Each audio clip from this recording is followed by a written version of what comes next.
Ang amoy ng mamahaling leather mula sa upuan ng kanyang kotse ay senyales ng pagtatapos ng isa na namang perpektong araw para kay Ricardo Mendoza.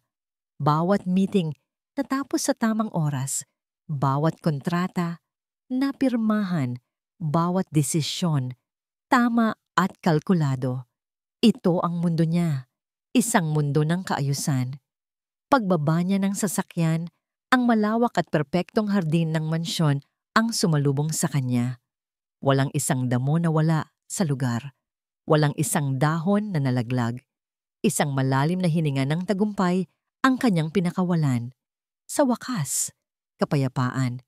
Ngunit ang kapayapaang iyon ay biglang naglaho na parang isang salamin na binasag. Doon, sa gitna ng kanyang paraisong nilikha, sa tabi ng mga imported na rosas na pinakaiingatan, ay may isang tanawing sumira sa lahat ng kaayusan sa mundo niya. Ang kanyang kambal na anak, ang kanyang 5 taong gulang na mga prinsipe at prinsesa, sina Mateo at Luna. Nagugulong sa putik, hindi lang basta marumi, basang-basa sila sa maputik na lupa, mula ulo hanggang paa. Ang kanilang mga mamahaling damit ay naging kulay kape. Ang kanilang mga buhok ay may mga nakaipit na dahon. At ang pinakamasaklap sa lahat, sila'y tumatawa. Malalakas at masayang mga halakhak na tila ba iyon ang pinakamasayang araw ng kanilang buhay. Isang nag-aalab na init ang gumapang sa batok ni Ricardo. Napakuyom ang kanyang mga kamao sa gilid. Pagkatapos ng 12 oras na pagtatrabaho para mabigyan sila ng perpektong buhay, ito ang uuwian niya? Kaguluhan. Dumi. Anong ibig sabihin nito? Ang boses niya ay mababa at puno ng awtoridad. Isang boses na nagpapayanig sa buong boardroom, ngunit tila walang epekto sa babaeng nakatayo malapit sa mga bata, si Valeria Sanchez, ang bago nilang yaya. Nakatayo lang ito na may maliit na ngiti sa kanyang mga labi habang pinapanood ang kambal. Hindi siya mukhang nag-aalala. Hindi siya mukhang natatakot. Sir Ricardo, batin niya nang may pagkalmadong ikinainis lalo ni Ricardo. Huwag mo akong Sir Ricardo Valeria, mariin niyang sabi. Bawat salita ay may diin. Ipaliwanag mo, bakit hinayaan mong maging ganito ang mga anak ko? Mukha silang mga pulubi. Hindi natinag si Valeria. Humarap ito sa kanya at sa mga mata nito ay walang bakas ng takot, kundi isang bagay na hindi niya mawari. Pag-unawa. Nag-aaral po sila, sir. Sagot nito sa mahinahong boses. Napakunot ang noo ni Ricardo. Nag-aaral? Tinatawag mong pag-aaral ang paglalaro sa putik? Ang mga damit nila ay galing pa sa Paris.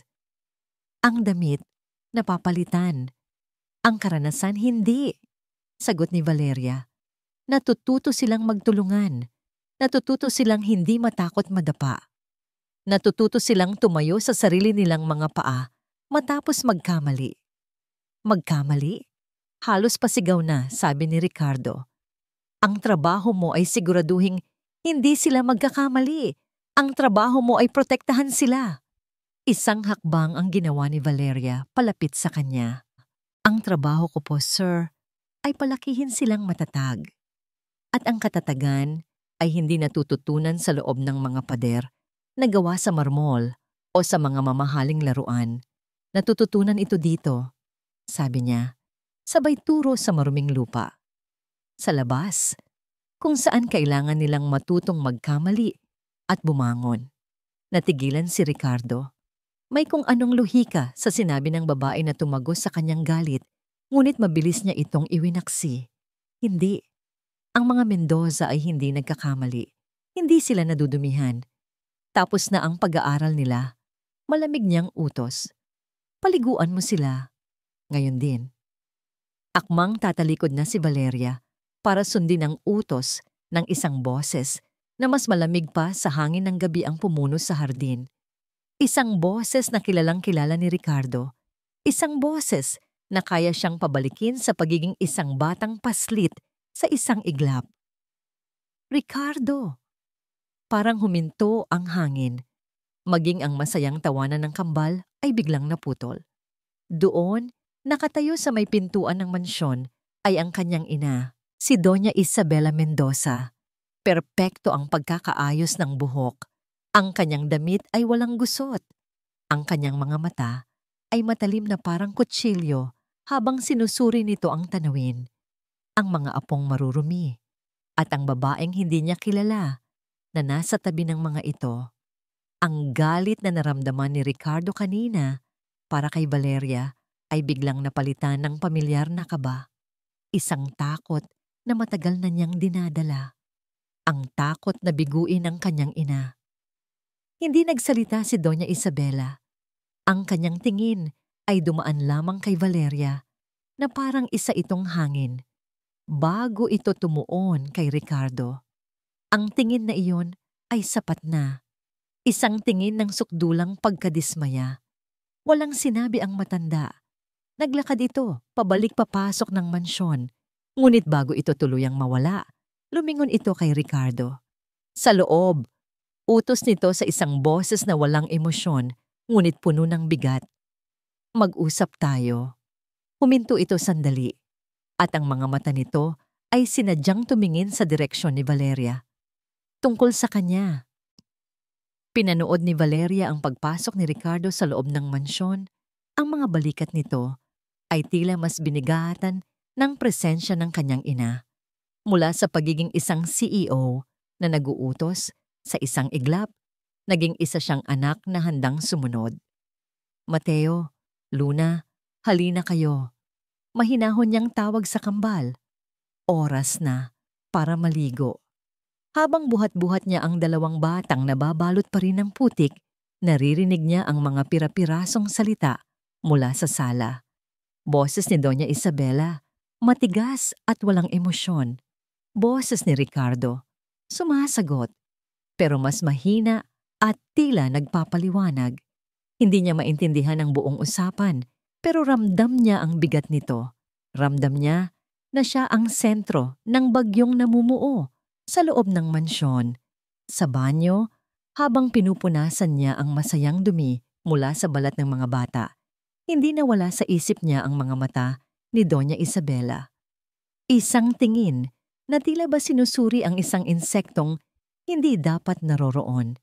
Hindi ito ang unang beses na nakatanggap siya ng ganoong tingin. Sanay na siya sa mga taong hinuhusgahan siya base sa kanyang pananamit, sa kanyang simpleng ayos.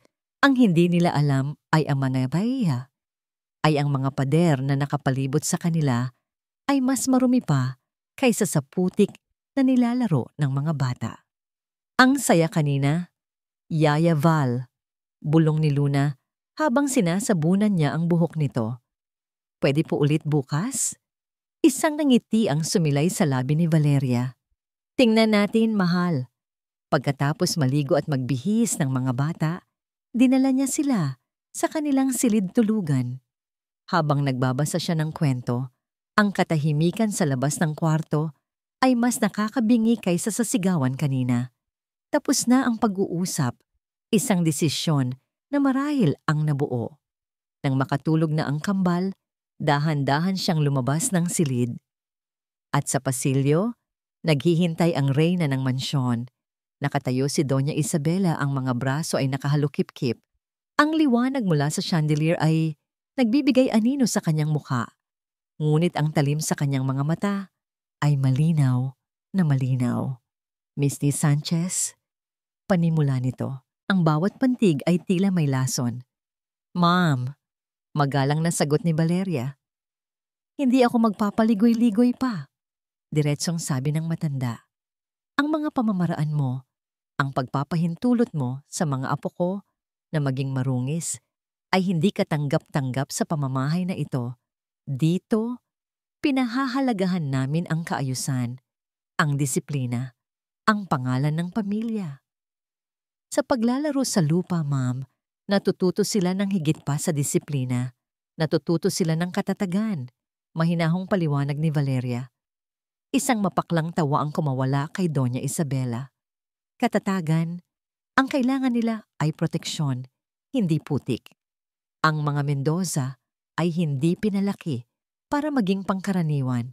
Sila ay pinalaki para mamuno at ang dumi ay para lamang sa mga tagasunod.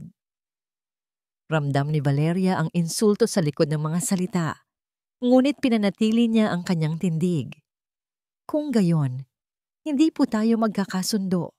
Talagang hindi, sabi ni Doña Isabela, isang hakbang na lumapit sa kanya. Kaya't bibigyan kita ng isang payo bilang isang babaeng mas nakakaalam.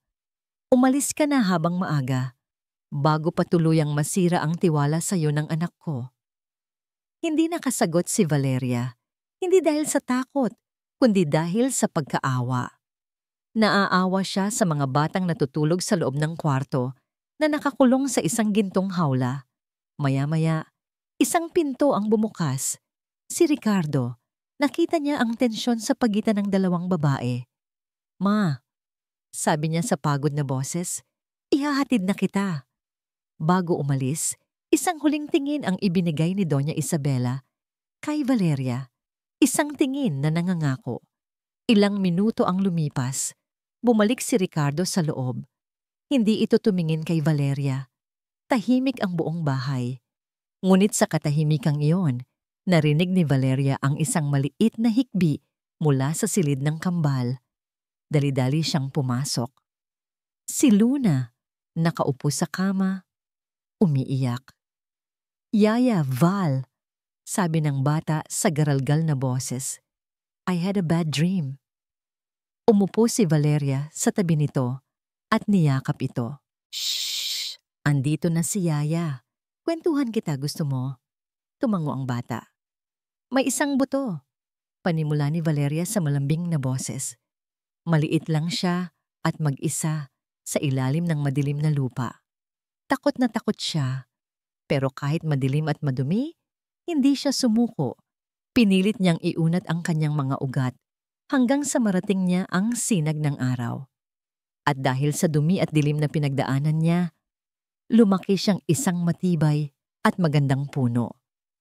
Mula sa may pintuan, hindi nila namalayan, nakatayo si Ricardo. Tahimik na nakikinig. Nakikita niya ang paraan kung paano kumalma si Luna sa mga braso ni Valeria. Nakikita niya ang sinseridad sa mga mata ng Yaya. Nang makatulog muli si Luna, dahan-dahang lumabas si Valeria. Nagulat siya nang makita si Ricardo na naghihintay. Walang nagsalita sa kanila. Isang tingin lang, isang tingin na puno ng mga tanong na hindi masabi. Umakyat si Valeria sa kanyang kwarto. Iniwan si Ricardo na mag-isa sa dilim ng pasilyo. Habang naghahanda siya para matulog, narinig niya ang pag-alis ng isang sasakyan. Hinatid na ni Ricardo ang kanyang ina. Ngunit bago siya tuluyang makatulog, narinig niya ang boses ni Doña Isabela sa kanyang isipan na parang isang babala. Isang boses na narinig niya ng palihim kanina bago ito umalis, nang akala nito ay wala nang nakakarinig. "Ricardo, mamili ka. Bukas na bukas din paalisin mo ang babaeng yan. Kung hindi, ako mismo ang gagawa." Napatitig si Valeria sa kisame. Alam niyang bilang na ang mga araw niya sa mansyon na yon. Ang hindi niya alam, sa sala sa ibaba, nakatayo si Ricardo. Mag-isa, may hawak na baso ng alak. Nakatingin ito sa direksyon ng hagdanan kung saan umakyat si Valeria. At sa unang pagkakataon, hindi siya sigurado kung ang utos ng kanyang ina ang siyang nararapat para sa kanyang mga anak. Hindi naging mahimbing ang tulog ni Ricardo. Ang ultimatum ng kanyang ina ay umalingaw-ngaw sa kanyang isipan na parang isang sirang plaka. "Paalisin mo ang babaeng iyan." Kinabukasan, sa hapagkainan, pinanood niya ang bawat kilos ni Valeria.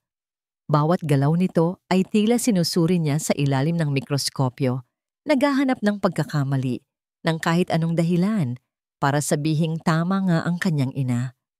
Ngunit wala siyang makita.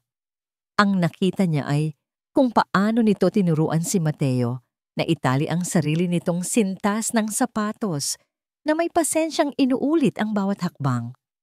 Nakita niya kung paano nito kinakausap si Luna tungkol sa mga ulap sa labas ng bintana na parang ang pinaka-interesanteng bagay sa mundo at may napansin siyang kakaiba. Pagkatapos kumain, sina Mateo at Luna nang walang anumang utos ay kinuha ang kanilang mga plato at dinala sa lababo. Isang simpleng bagay, ngunit para kay Ricardo, para iyong isang milagro. Dati, kailangan pa nilang pagsabihan ng ilang ulit. Ngayon, ginawa nila yon ng kusa. Napatingin siya kay Valeria na nagpupunas ng mesa. Isang maliit na ngiti lamang ang isinukli nito na para bang iyon ang pinakanormal na bagay sa mundo. Isang bitak, isang maliit na bitak ang nagsimulang mabuo sa perpektong larawan ng mundo na ipininta ng kanyang ina. Kinahapunan, habang nasa kanyang home office, hindi niya maiwasang sumilip sa bintana na natatanawang hardin. Nandoon na naman ang kambal, naglalaro. Hindi sa putik ngayon, kundi naghahabulan sa malawak na damuhan. At si Valeria, nakaupo sa isang bench, nagbabasa ng libro. Ngunit ang mga mata ay laging nasa mga bata. Bigla, sa kanilang paghahabulan, natisod si Mateo. Bumagsak ito ng malakas sa damuhan. Isang kuryente ang dumaloy sa katawan ni Ricardo. Ang unang-unang instinto niya, tumakbo. Tumakbo palabas at buhatin ang anak. Suriin kung may sugat. Patahanin ito. Protektahan. Napatayo siya sa kanyang upuan, handa ng humakbang, nang makita niya ang ginawa ni Valeria. Hindi ito tumakbo. Hindi ito nagpanik. Itiniklop lamang nito ang libro at nanatiling nakaupo. Ngunit may isang kamay itong itinaas. Isang senyas na pumipigil kay Ricardo na lumabas. Kahit pa hindi siya nito nakikita. Narinig ni Ricardo ang simula ng pag-iyak ni Mateo. Okay lang yan, Mateo. Narinig niyang sabi ni Valeria mula sa malayo. Ang boses nito ay kalmado, pero matatag. Hindi masakit yan. Malakas ka. Huminto sa pag-iyak si Mateo. Tumingin ito sa kanyang mga tuhod, marahil ay nagulat na wala namang dugo. Tayo ka, sabi ulit ni Valeria. Kaya mo yan. Nag-atubili si Mateo ng isang segundo. Tumingin ito kay Valeria. Pagkatapos, gamit ang sarili niyang mga kamay, dahan-dahan itong tumayo. Ipinagpag niya ang kanyang pantalon at kahit may bahid ng luha sa kanyang mga mata, isang ngiti ng tagumpay ang sumilay sa kanyang mukha bago ito muling tumakbo para habulin ang kanyang kapatid. Napasandal si Ricardo sa bintana. Bigla, isang alaala ang bumalik sa kanya. Ang kanyang yumaong asawa, si Sofia. Naalala niya ang isang pag-uusap nila noong nabubuhay pa ito habang pinapanood nila ang mga sanggol pa lamang na kambal. Sana lumaki silang matapang, Ricardo. Bulong noon ni Sofia. Hindi yung takot madapa. Yung kahit ilang beses bumagsak, alam nilang kaya nilang tumayo. Isang kirot ang naramdaman niya sa kanyang dibdib. Sa loob ng 2 taon, sinubukan niyang protektahan ang mga anak niya sa lahat ng sakit, sa lahat ng dumi, sa lahat ng pagkadapa. Ginawa niya iyon dahil akala niya iyon ang tama. Iyon ang sinasabi ng kanyang ina. Ngunit ngayon, nakita niya ang ginagawa ni Valeria. Yun ang pangarap ni Sofia para sa kanila. Umupo siya pabalik sa kanyang silya, ngunit hindi na sa trabaho nakatuon ang isip niya. Nakatingin siya sa cellphone sa ibabaw ng kanyang mesa. Matagal siyang nakatitig dito, nag-iisip, nagtatalo sa sarili. Sa wakas, kinuha niya ito. Dinial niya ang numero na kabisadong-kabisado niya. Ricardo, napatawag ka. Inaasahan kong may maganda ka ng balita para sa akin, sabi ng boses ni Doña Isabela sa kabilang linya. Huminga ng malalim si Ricardo. Sa unang pagkakataon, hindi nanginginig ang boses niya sa harap ng ina. Ma, panimula niya. Ang kanyang boses ay desidido. Pag-iisipan ko pa. Bibigyan ko pa si Miss Sanchez ng 1 linggo para magmasid. Isang sandaling katahimikan ang sumunod sa kabilang linya. Isang katahimikang mas mabigat kaysa sa anumang sigaw. Pagkatapos, isang boses na kalmado, isang klase ng kalmadong nagpapahiwatig ng panganib ang kanyang narinig. "Sige anak," sabi ni Doña Isabela, "kung gusto mong magmasid." Huminto ito sandali. Magsisimula na rin akong magmasid. Ang tunog ng pagbaba ng telepono ay parang isang putok ng baril sa tainga ni Ricardo. Napapikit siya. Alam niya ang ibig sabihin noon. Hindi iyon isang pagsang-ayon. Iyon ay isang deklarasyon ng digmaan. Sa mga sumunod na araw, isang hindi inaasahang pagbabago ang nangyari sa loob ng mansyon. Ang tensyon ay napalitan ng isang magaan na katahimikan. Si Ricardo, sa unang pagkakataon, ay umuuwi ng mas maaga mula sa opisina. Hindi na niya ito ginagawa dahil sa obligasyon, kundi dahil sa isang bagay na hindi pa niya lubos na maintindihan. Nasisiyahan siyang panoorin si Valeria na nagtuturo sa kambal kung paano magtanim ng maliliit na halaman sa paso. Nakikita niya ang kislap sa mga mata ng kanyang mga anak sa tuwing may bago silang natututunan mula sa kanilang yaya. At sa mga gabing tahimik, kapag tulog na ang mga bata, nagkakaroon sila ni Valeria ng mga pagkakataong mag-usap. Mga simpleng usapan tungkol sa araw na nagdaan, tungkol sa mga nakakatawang ginawa ni na Mateo at Luna. Ngunit sa likod ng mga simpleng usapang yon, may nabubuong koneksyon. Isang bagay na pareho nilang nararamdaman, ngunit parehong takot na pangalanan. Isang gabi, habang nag-aayos sila ng mga pinagkainan sa kusina, aksidenteng nagsabayan ang kanilang mga kamay sa pag-abot ng isang baso. Isang munting kuryente ang gumapang sa braso ni Valeria. Agad niyang binawi ang kanyang kamay. Ang kanyang pisngi ay nag-init. "Sorry," halos sabay nilang sabi. Nagkatinginan sila. Sa ilalim ng ilaw sa kusina, nakita ni Valeria ang isang bahagi ni Ricardo na hindi nakikita ng mundo sa labas. Walang anyo ng CEO, walang bakas ng anak na takot sa ina. Ang nakita niya ay isang lalaki. Isang lalaking tila pagod, ngunit may ngiti sa mga mata. Isang nanangiti na para sa kanya. "Ako na dyan," sabi ni Ricardo. Ang boses ay mas malambing kaysa sa karaniwan. Kinuha nito ang baso at inilagay sa lababo. "Magpahinga ka na, Valeria." Tumango si Valeria at mabilis na umalis. Dala-dala ang kakaibang tibok ng kanyang dibdib. Habang paakyat siya ng hagdan, naramdaman niya ang mga mata ni Ricardo na nakasunod sa kanya. Kinabukasan, dinala ni Valeria ang mga bata sa isang kalapit na parke. Maganda ang sikat ng araw at puno ng ibang pamilya ang paligid. Habang masayang naglalaro ang kambal sa swing, umupo si Valeria sa isang bench. Ninanamnam ang sandaling kapayapaan. Ngunit ang kapayapaang iyon ay biglang winasak ng isang anino mula sa nakaraan. Sa di kalayuan, malapit sa isang ice cream cart, isang lalaking nakabarong ang nakita niya. Hindi pamilyar ang mukha, pero pamilyar ang logo na nakaburda sa kanyang barong, ang simbolo ng De Villa Corporation. Biglang nanlamig ang buong katawan ni Valeria.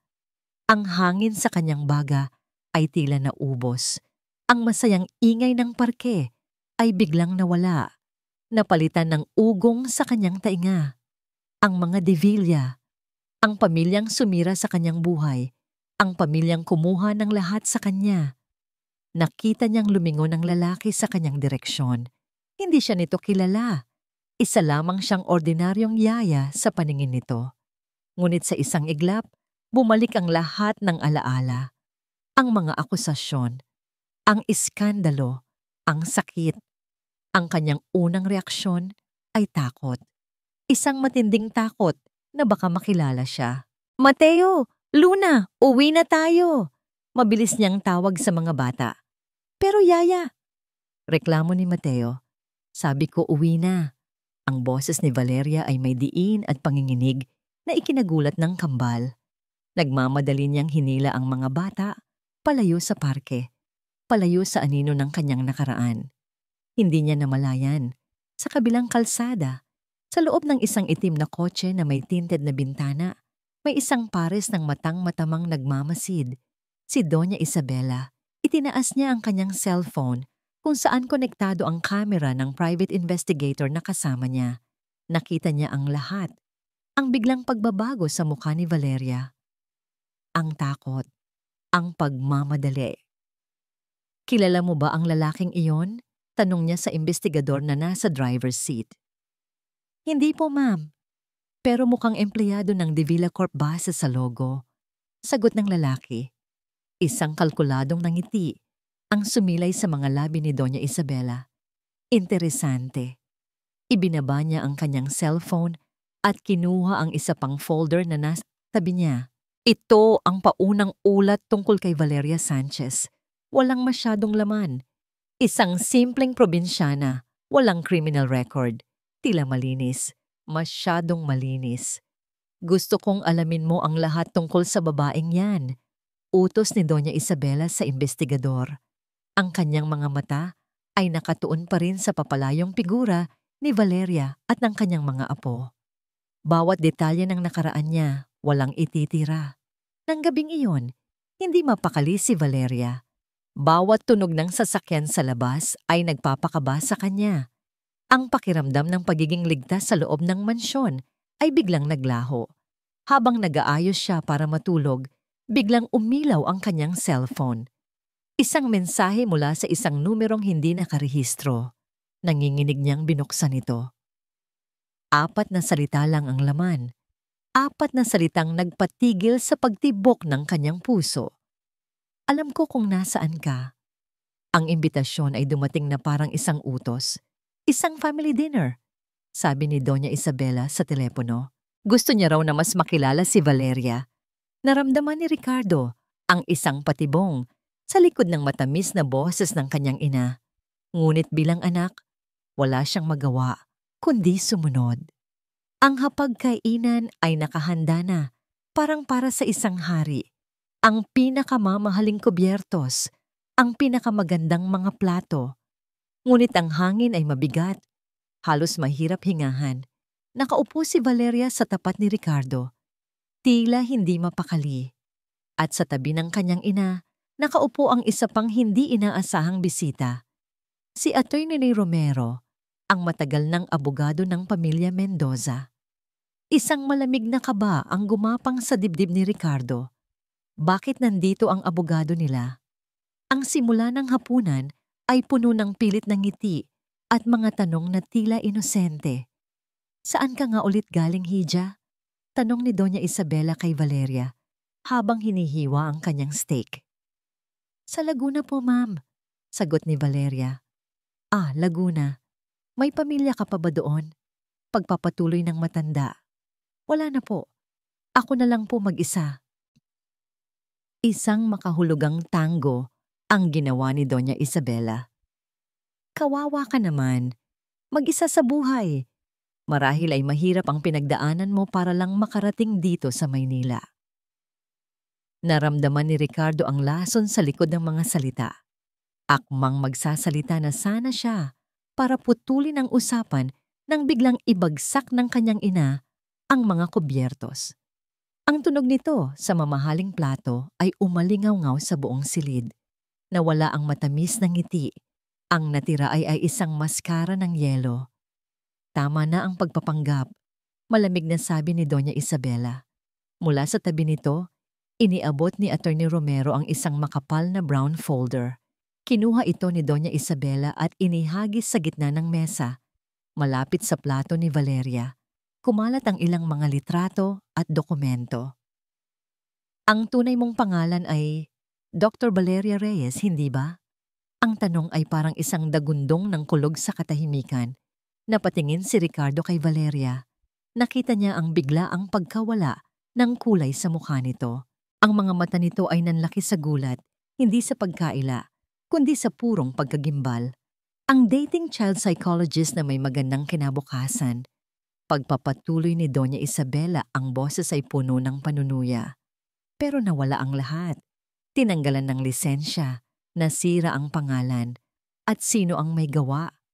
Ang mga De Villa. Ang pangalang yon ay parang lason sa pandinig ni Ricardo. Ang pinakamatindi nilang kalaban sa negosyo. Ang pamilyang gagawin ang lahat para ibagsak ang mga Mendoza. At ngayon, anong laking pagkakataon? Sabi ni Doña Isabela, dahan-dahang tumayo. Ang mga kamay ay nakapatong sa mesa na parang isang hukom na maglalabas ng sentensya. Na ang babaeng sinira ng mga Divilla ay bigla na lang nagpakita sa pamamahay ng kanilang pinakamalaking kalaban. Nagtatrabaho bilang isang hamak na yaya. Hindi ba't napakagandang kwento para sa isang paghihiganti? Si Valeria ay natigilan. Walang salitang lumabas sa kanyang bibig. Ang kanyang katawan ay nanigas. Ang mga mata ay nakatitig sa mga dokumento sa mesa. Ang mga artikulo ng balita tungkol sa iskandalo, ang litrato niya noong mga araw na yon. Ang kanyang nakaraan, nakaladlad para sa lahat na makita. Tumingin si Ricardo mula sa kanyang ina, patungo sa mga dokumento, at pabalik kay Valeria. Ang luhika ng kanyang ina ay perpekto. Isang kutsilyong tumusok diretso sa puso ng namumuo niyang pagtitiwala. Ang lahat ng piraso ay nagtutugma. Ang pagiging misteryoso ni Valeria. Ang biglaang takot nito sa parke. Ang koneksyon sa mga Divilla. Ang init ng paghanga na naramdaman niya para kay Valeria sa mga nakalipas na araw ay biglang nanlamig, napalitan ng mapait na yelo ng pagdududa. Nilinlang niya ako. Ang isiping iyon ay umalingaw-ngaw sa kanyang ulo. Ang lahat ng ito, isang palabas lang, ang mga ngiti, ang mga sandali sa kusina, ang pag-aalaga sa kanyang mga anak. Lahat ba yun ay parte ng isang masalimuot na plano? Naramdaman niya ang paninikip ng kanyang dibdib. Ang pakiramdam ng pagkakanulo ay mas masakit pa sa anumang sugat. Ang katahimikan ni Valeria ang pinakamatibay na ebidensya. Kung wala siyang kasalanan, magsasalita siya. 'Di ba? Magpapaliwanag siya. Ipaglalaban niya ang sarili. Pero wala. Tanging isang nakabibininging katahimikan. Pinilit ni Ricardo na kontrolin ang kanyang boses. Pinilit niyang alisin ang lahat ng emosyon dito. Tumingin siya diretso sa mga mata ni Valeria. Mga matang dati nagbibigay sa kanya ng kapayapaan. Ngunit ngayoy pinagmumulan ng matinding pagkalito. Ang kanyang boses, nang sa wakas ay lumabas, ay malamig at walang buhay. Ang sinabi ng mami, totoo mo ba? Ang tanong ni Ricardo ay bumasag sa natitirang lakas sa katawan ni Valeria. Hindi ang mga akusasyon ni Doña Isabela ang sumugat sa kanya. Hindi ang mga dokumentong nakakalat sa mesa, kundi ang lamig sa mga mata ng lalaking unti-unti na niyang pinagkakatiwalaan. Ang pagdududa, iyon ang pumatay sa kanya. Tumingin siya kay Ricardo. Sa isang saglit, gusto niyang sumigaw. Gusto niyang ipaliwanag ang lahat.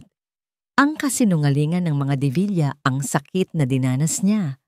Ang katotohanang napadpad lang siya sa mansyon na yon dahil sa purong pangangailangan at hindi dahil sa paghihiganti.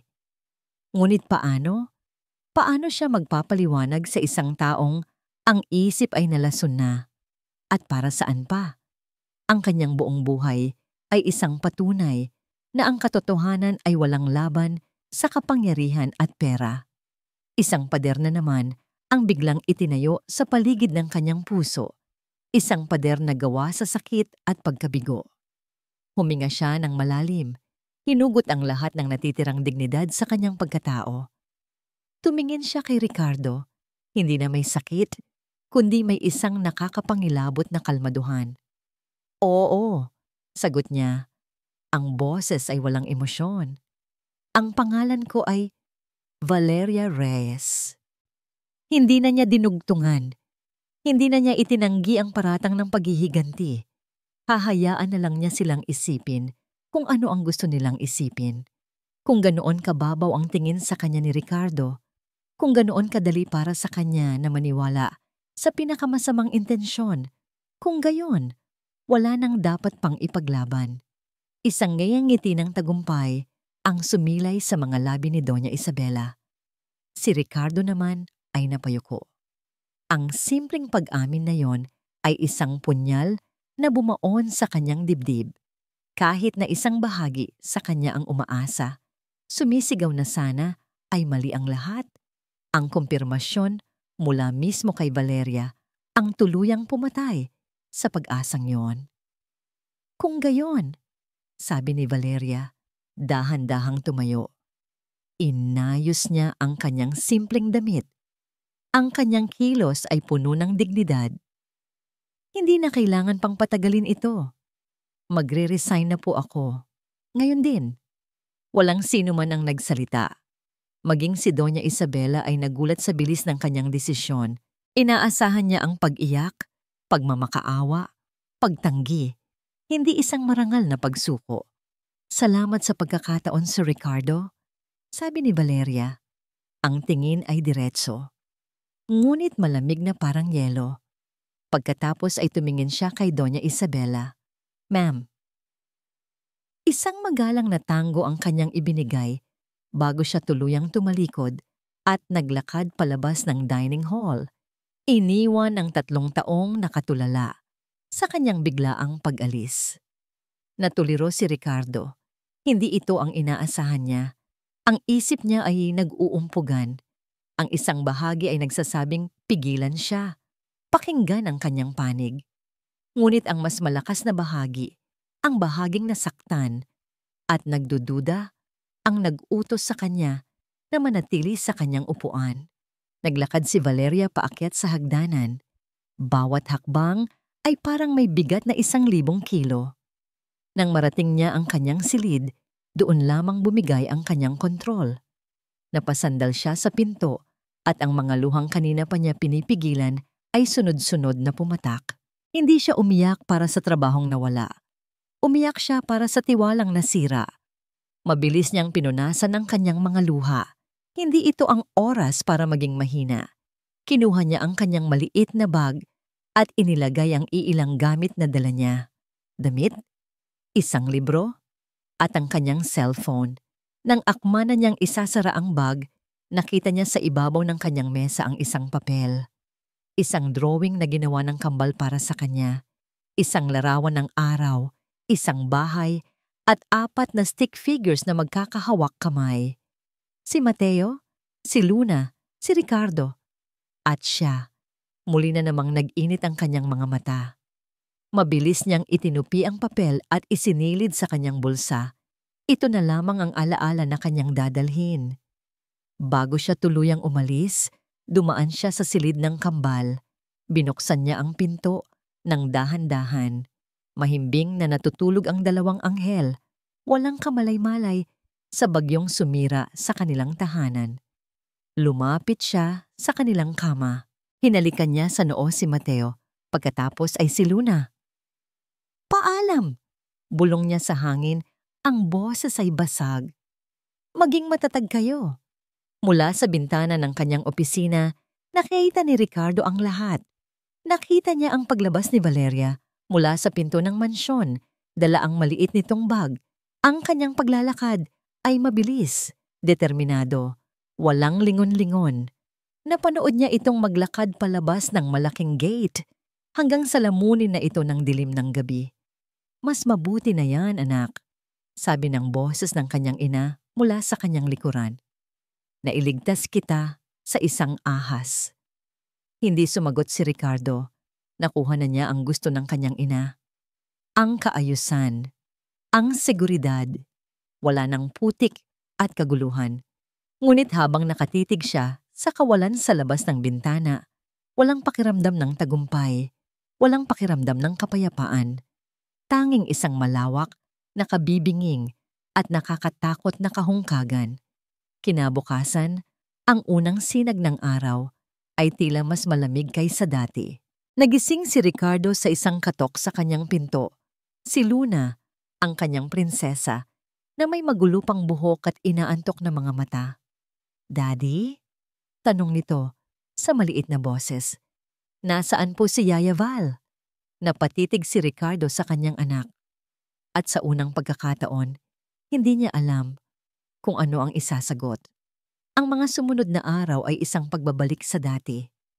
Sa kaayusan, sa perpektong schedule, Ngunit ang dating kaayusan na nagbibigay kay Ricardo ng kapayapaan ay ngayon, parang isang mabigat na kumot na unti-unting sumasakal sa kanya. Ang mansyon ay naging tahimik, masyadong tahimik. Ang masayang tawanan ng kambal ay napalitan ng mga pilit na ngiti. Si Mateo ay naging mas madaling mainis at si Luna ay madalas natutulalang nakatingin sa labas ng bintana na para bang may hinihintay. "Namimiss ko na si Yaya Val," sabi ni Luna isang gabi habang tinutulungan siya ni Ricardo sa kanyang takdang aralin. "Kailan po siya babalik, Daddy?" Isang kirot ang naramdaman ni Ricardo. "Busy siya, anak. Marami siyang ginagawa." Isang kasinungalingan na kahit siya ay hindi mapaniwalaan. Ang bagong yaya na kinuha ng kanyang ina ay mahusay. Laging malinis ang mga bata. Laging nasa oras ang pagkain. Laging nakaayos ang mga laruan. Ngunit walang kislap sa mga mata. Walang kwento tungkol sa mga buto na nagiging matatag na puno. Ang lahat ay mekanikal, malamig, walang buhay. Isang gabi, dahil hindi siya makatulog, napagpasyahan niyang mag-ayos ng ilang gamit sa guest room. Ang kwartong pansamantalang tinuluyan ni Valeria. Akala niya ay nakuha na lahat ng katulong ang mga gamit dito. Ngunit nang buksan niya ang drawer ng bedside table, may nakita siyang isang maliit na notebook. Ang notebook ni Valeria. Nag-atubili siya. Mali na basahin ang gamit ng iba. Ngunit isang puwersa ang nagudyok sa kanya na buklatin ito. Ang inaasahan niyang makita ay mga pangalan, numero, marahil ay mga plano laban sa kanyang pamilya. Ngunit ang kanyang nakita ay sumampal sa kanya ng mas malakas pa sa katotohanan. Ang bawat pahina ay puno ng sulat ng kamay ni Valeria. Mga obserbasyon tungkol sa kanyang mga anak. Week 1. Mateo is hesitant to try new things. Fear of failure. Luna, very artistic, but needs encouragement to start. Week 2. Introduced the mud activity. Success. They learn to depend on each other. Mateo helped Luna when she slept. First genuine, shared laughter. Week 3. Luna had a nightmare again.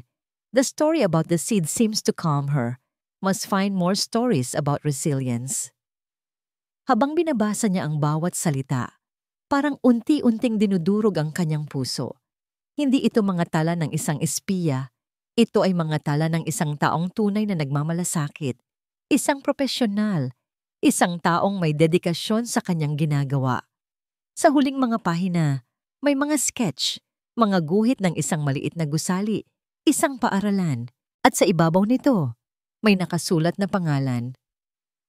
Bahay Pag-asa, a free learning center for underprivileged children. Ang pangarap niya. Ito ang pangarap niya, hindi paghihiganti. Isinara ni Ricardo ang notebook. Ang pakiramdam ng pagsisisi ay parang lason na kumakalat sa kanyang mga ugat. Paano siya naging ganito kabulag? Dala ang bigat sa kanyang dibdib, naglakad siya pabalik sa kanyang silid. Sa pagdaan niya sa kanyang study table, nahagip ng kanyang mata ang isang bagay na matagal na niyang hindi pinapansin. Isang maliit na baul na gawa sa kahoy. Ang baul kung saan niya itinago ang mga natitirang alaala ng kanyang yumaong asawa. Binuksan niya ito. Sa ibabaw ng mga lumang litrato ay ang diary ni Sofia. Hindi niya alam kung bakit pero kinuha niya ito. Binuklat niya ito sa mga huling pahina. Ang mga huling isinulat nito bago ito pumanaw. Ang kanyang mga mata ay nanlalabo sa mga luhang namumuo habang binabasa niya ang mga salita ng kanyang asawa. October 12. Mama was here again. She said, "I'm not trying hard enough." She wants a grandson. She said a daughter won't be able to lead the company. Ricardo tried to defend me. But he always falls silent when Mama raises her voice. I feel so alone. November 3rd. I saw the doctor today. He said it's postpartum depression. He advised me to rest, to lessen the stress. How can I tell Ricardo? How can I tell Mama? They expect me to be the perfect wife, the perfect mother. This house feels like a beautiful prison. December 1st. I don't know how much longer I can take this. The pressure to be perfect is crushing me. I just want our children to be free. I hope Ricardo sees it someday. I hope he learns to fight for them, for their happiness, not for the family name. Bumagsak ang diary mula sa nanginginig na kamay ni Ricardo. Ang lahat ay biglang luminaw. Ang pagkamatay ni Sofia ay hindi isang simpleng aksidente. Gaya ng gusto niyang isipin, ito ay isang mabagal na pagkasira na pinalala ng parehong presyo na ngayon ay sumisira sa kaligayahan ng kanyang mga anak. Ang parehong presyo na ginamit ng kanyang ina para itaboy ang nag-iisang tao na nagbigay ng tunay na saya sa kanila. Ang kanyang ina, sa ngalan ng pagmamahal at proteksyon, ay 2 beses nang sumira sa kanyang pamilya. Una sa kanyang asawa, at ngayon kay Valeria at sa kanyang mga anak. At siya, nagpabulag siya, nagpaduwag. Isinara ni Ricardo ang diary. Isang apoy ang biglang nag-alab sa kanyang dibdib. Isang apoy na binuo ng pagsisisi, ng sakit, at ngayon, ng matinding determinasyon. Wala na ang takot. Wala na ang pag-aalinlangan. Kinuha niya ang susi ng kanyang sasakyan mula sa mesa. Hindi na siya nag-abala pang magpalit ng damit. Sa kanyang paglabas ng kwarto, ang mga katulong ay napatingin sa kanya nang may pagtataka. Ang kanilang amo, na laging kalmado at kontrolado, ay ngayon may itsura ng isang taong handang makipagdigma. Hindi niya alam kung saan hahanapin si Valeria. Pero isa lang ang sigurado niya. Hahanapin niya ito kahit saang sulok pa ng mundo. At sa pagkakataong ito, hindi na siya makikinig sa tinig ng iba. Ang sarili na niyang puso, ang kanyang susundin. Nagsimula ang paghahanap ni Ricardo sa address na nakarehistro sa agency na pinagkuhanan niya kay Valeria. Isang maliit at masikip na apartment sa isang magulong lugar sa Maynila. Ngunit pagdating niya roon, sinabi ng landlady na 1 linggo nang umalilis ang nakatira. Sayang, mabait pa naman yung batang yon, sabi ng matanda. Sabi niya, babalik na lang daw muna siya kung saan siya mas makakatulong. Mas makakatulong. Ang mga salitang yon ay tumatak sa isip ni Ricardo. Bigla niyang naalala ang notebook, ang sketch, bahay pag-asa. Gamit ang kanyang cellphone, mabilis siyang nag-search. Walang formal na organisasyon na may ganoong pangalan. Ngunit may lumabas na ilang blog posts tungkol sa isang maliit at hindi opisyal na community center sa isang mahirap na lugar sa Tondo na tinutulungan ng isang misteryosong teacher Val doon. Alam niyang nandoon ito. Hindi niya inalintana ang dilim at kasikipan ng mga eskinita. Itinabi niya ang kanyang mamahaling kotse sa isang lugar na tila hindi na babagay dito at naglakad. Nagtatanong sa bawat taong kanyang masalubong. Sa wakas, narating niya ito. Isang luma at maliit na gusali na gawa sa pinagtagpi-tagping yero at kahoy. Ngunit mula sa loob, may maririnig na masayang tawanan ng mga bata at isang boses na nagtuturo. Isang boses na napakapamilyar sa kanya. Dahan-dahan siyang sumilip sa bukas na bintana. At nandoon siya. Si Valeria, nakaupo sa isang maliit na upuan, napapaligiran ng halos 20 bata na may iba't ibang edad. Ang kanyang damit ay simple. May kaunting dumi ng tisa sa kanyang pisngi. Ngunit ang kanyang mga mata niya ay buhay na buhay. Nagniningning ito sa isang paraan na hindi niya kailanman nakita sa loob ng mansyon. Nakita ni Ricardo ang tunay na Valeria. Hindi ang yaya, hindi ang akusado, kundi isang babaeng may puso at dedikasyon. Hinintay niyang matapos ang klase. Nang mag-uwian na ang mga bata, isa-isang nagpaalam ang mga ito kay Valeria. May ngiti at may yakap. Nang mag-isa na lamang siya, habang nagliligpit ng mga gamit sa ilalim ng isang mahinang bumbilya, doon lang naglakas loob si Ricardo na pumasok. Narinig ni Valeria ang mga yabag. Akala niya ay isa sa mga magulang. Ngunit nang itaas niya ang kanyang tingin, Natigilan siya. Si Ricardo, nakatayo sa may pintuan. Ang kanyang mamahaling damit ay may kaunting alikabok. Ang kanyang buhok ay bahagyang magulo. At sa kanyang mga mata, may isang emosyong hindi pa niya nakikita dati. Pagsisisi. "Anong ginagawa mo dito?" tanong ni Valeria. Ang boses ay mahina, ngunit may bakas ng depensa. "Hinanap kita," sagot ni Ricardo. Dahan-dahang humakbang palapit. "Valeria, ako." Natigil siya. Tila hinahanap ang tamang mga salita. "Patawarin mo ako." Hindi umimik si Valeria. Patuloy lang siya sa pag-aayos ng mga libro. "Naging duwag ako." Pagpapatuloy ni Ricardo, ang boses ay puno ng pait. "Naging bulag ako. Pinakinggan ko ang takot ko sa halip na ang puso ko. Binasa ko ang notebook mo. Nakita ko ang mga pangarap mo. Nakita ko ang lahat ng ginawa mo para sa mga anak ko. Para sa akin." Huminto siya sa harap ni Valeria. "Hindi ko hinihiling na bumalik ka dahil kailangan ng mga anak ko ng yaya. Hinihiling kong bumalik ka dahil kailangan ka namin. Dahil kailangan kita." Sa wakas, tumigil si Valeria sa kanyang ginagawa. Tumingin siya kay Ricardo. Ang mga mata ay nagsisimula ng mamasa. "Ricardo, hindi ganoon kadali iyon." "Alam ko," mabilis niyang sagot. "Pero handa akong gawin ang lahat. Handa akong kalabanin ang lahat. Hindi ko nahahayaang may ibang magdikta sa buhay natin." Ang sinseridad sa kanyang boses ay unti-unting bumabasag sa mga pader na itinayo ni Valeria. Ngunit bago pa man siya makasagot, isang anino ang humarang sa pintuan. Isang boses na malamig at puno ng awtoridad ang pumutol sa kanilang pag-uusap. "Ricardo, anong kalokohan ito?" Si Doña Isabela, nakatayo na parang isang reyna sa gitna ng karukhaan. Sa likod niya ay dalawang malalaking bodyguard. Ang kanyang mga mata ay puno ng galit habang nakatingin ito sa kanyang anak at puno ng pandidiri habang sinusuri nito ang paligid. "Umuwi ka na, Ricardo. Ngayon din." Utos nito. Ngunit sa pagkakataong ito, walang bakas ng takot kay Ricardo. "Hindi, ma," sagot niya. Ang boses ay kalmado ngunit matatag. Lumingon siya at humarap sa kanyang ina. At sa isang kilos na hindi inaasahan ng lahat, hinawakan niya ang kamay ni Valeria at marahang hinila ito para tumayo sa kanyang tabi.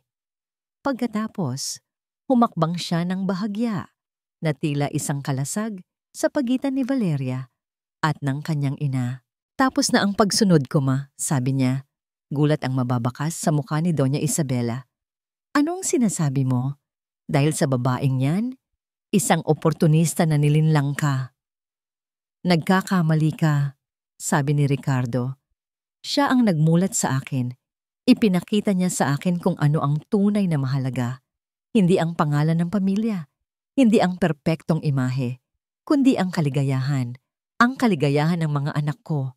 Ang kaligayahan ko." "Wala kang alam sa kaligayahan," sigaw ni Doña Isabela. "Sinira mo ang lahat ng pinaghirapan ko." "Ang sinira ninyo, ma, ay ang pamilya ko. Ginawa niyo yun kay Sofia noon. Hindi ko hahayaang gawin niyo ulit yun ngayon." Ang pagbanggit sa pangalan ni Sofia ay parang isang sampal sa mukha ni Doña Isabela. Natigilan ito. Tumingin si Ricardo sa kanyang ina, hindi na may takot, kundi may lungkot at awa. "Mahal kita, ma. Pero ito ang pamilya ko ngayon." Tiningnan niya si Valeria at mas hinigpitan ang hawak sa kamay nito. "At parte na siya nito. Kung hindi niyo kayang tanggapin yun, wala akong magagawa." "Umalis na po kayo," sabi niya sa huling pagkakataon. Isang pakiusap, ngunit may bigat ng isang desisyon na hindi na mababago. Nanigas si Doña Isabela. Tumingin siya sa kanyang anak. Ang batang dati kaya niyang kontrolin sa isang tingin lang. Ngayon, isang estranghero na ang nakatayo sa harap niya. Isang lalaki. Tumingin siya sa magkahawak na kamay ni Ricardo at Valeria. Isang tingin na puno ng pagkatalo. Walang sinabing salita. Tumalikod siya. Naglakad siya papalayo. Kasunod ang kanyang mga bodyguard. Ang kanyang pag-alis ay tahimik. Ngunit para kay Ricardo, iyon ang pinakamalakas na tunog ng kalayaan. Nang mawala na ang anino ng kanyang ina, humarap si Ricardo kay Valeria. Ang hangin sa pagitan nila ay puno ng mga salitang hindi kailangang bigkasin. Valeria, bulong niya. Isang butil ng luha ang pumatak mula sa mata ni Valeria. Ngunit hindi ito luha ng lungkot. Ito ay luha ng pag-asa. Ricardo, sagot niya pabalik at sa unang pagkakataon, hinayaan niyang higpitan din niya ang hawak sa kamay nito. Ang digmaan ay tapos na. At sa gitna ng isang maliit at lumang silid-aralan sa Tondo, isang bagong kabanata ang nagsisimula pa lamang. Lumipas ang ilang buwan.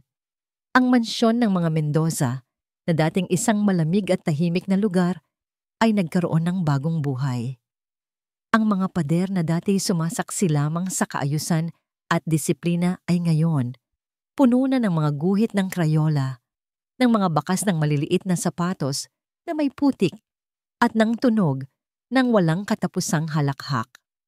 Sa harap ng media at ng mga kilalang tao sa lipunan, buong tapang na inilunsad ni Ricardo at Valeria ang Pag-asa Foundation. Hindi na ito isang simpleng sketch sa isang notebook. Isa na itong ganap na organisasyon na naglalayong magbigay ng dekalidad at malikhaing edukasyon sa mga batang kapuspalad. Nakatayo si Valeria sa entablado, hindi bilang si Yaya Val, kundi bilang si Dr. Ear. Valeria Reyes, ang co-founder at executive director. Sa kanyang tabi, laging nakaagapay si Ricardo, ang kanyang pinakamalaking taga-suporta.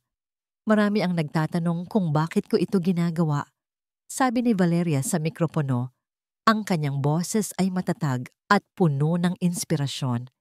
Noong una, akala ko ang nakaraan ko ay isang sumpa, isang madilim na bahagi ng buhay ko na kailangan kong itago.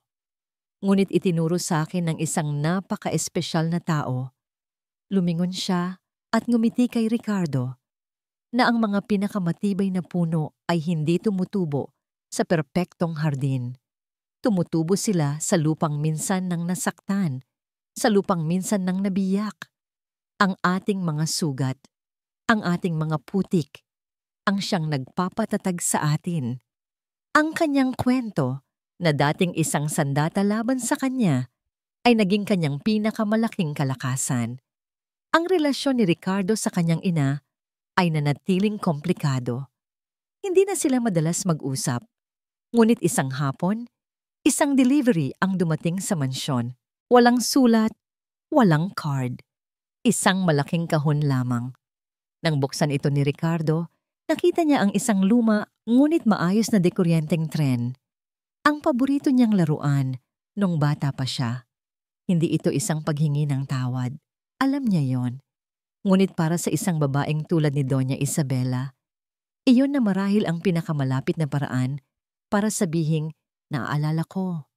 Iyon ay isang maliit na hakbang, isang simula, isang maaraw na Sabado ng hapon, ang buong pamilya ay nasa hardin. Ngunit hindi na ito ang perpektong hardin na walang isang dahon sa maling lugar. Sa isang sulok, may isang bagong puno na katatanim pa lamang.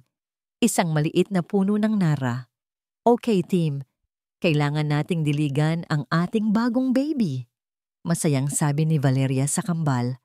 Sina Mateo at Luna, na may hawak na maliliit na pala, ay sabik na naghukay sa paligid ng puno. Ang kanilang mga damit at muka ay puno na naman ng lupa. Lumapit si Ricardo, may hawak na pandilig. Naupo siya sa damuhan, sa tabi ni Valeria. Hindi na siya takot na madumihan ang kanyang mamahaling pantalon. Pinanood nila ang kanilang mga anak na masayang naglalaro. Ang dating tanawin na nagbigay sa kanya ng galit at pagkainis ay ngayon, nagbibigay sa kanya ng isang di matatawarang kapayapaan. Hindi na niya nakikita ang gulo. Ang nakikita niya ay buhay. Ang nakikita niya ay pamilya.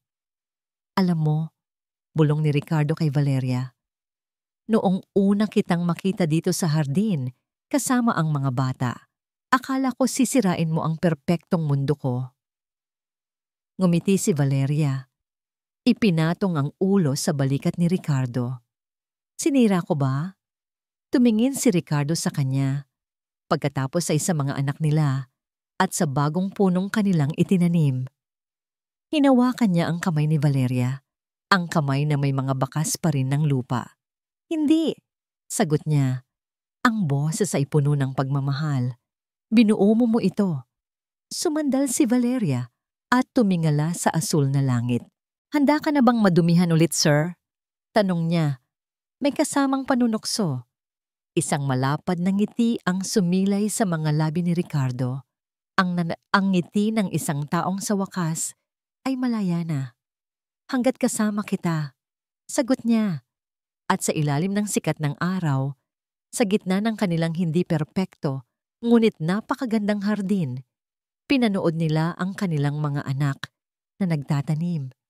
Hindi lang ng isang puno, kundi ng mga ugat para sa isang bagong simula. Isang simula na hindi nakabatay sa perpektong larawan, kundi sa tunay at matatag na pagmamahalan.